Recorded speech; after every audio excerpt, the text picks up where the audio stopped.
What's up, everyone? Welcome to the Power Play with CJ. I just want to focus in on the three finalists for the Norris Trophy: Drew Doughty, Brent Burns, and Erik Karlsson, and why I think the Ottawa Senators defenseman can and should and will win the Norris Trophy.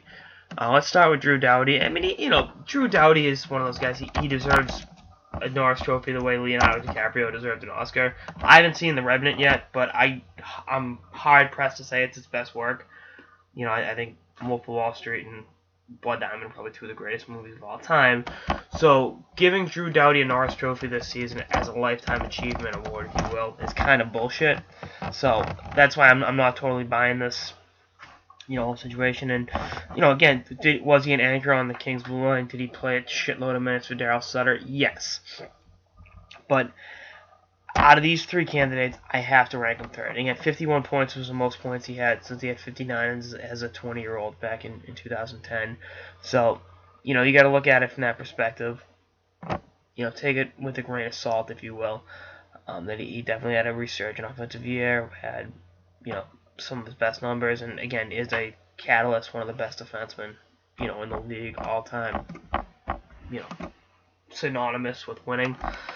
So, that's all there, but he's third out of this three.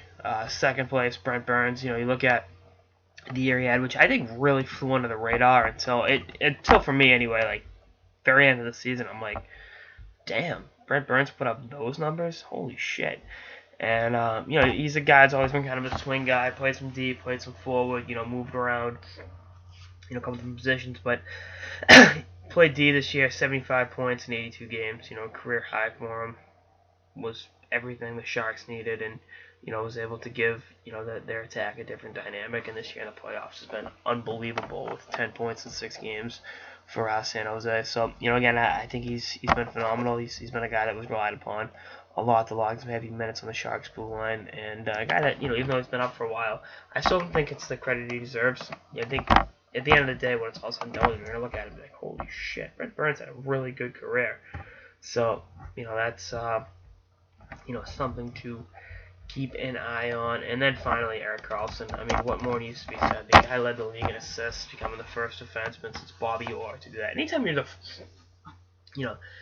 in sports, anytime you're the first since like Bobby Orr, or, basketball, first player since Michael Jordan, or, anytime those names get thrown around, it's like, what? Oh. So, average a point a game was phenomenal in all facets, and I think he's underrated defensively because he always has the puck on his stick, and if you're doing that, you really don't have to worry about, getting scored on because you have the puck, and as long as you don't have, as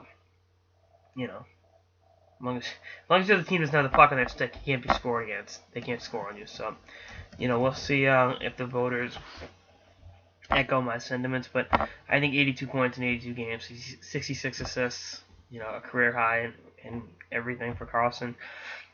That warrants the Norris Trophy for me in my eyes.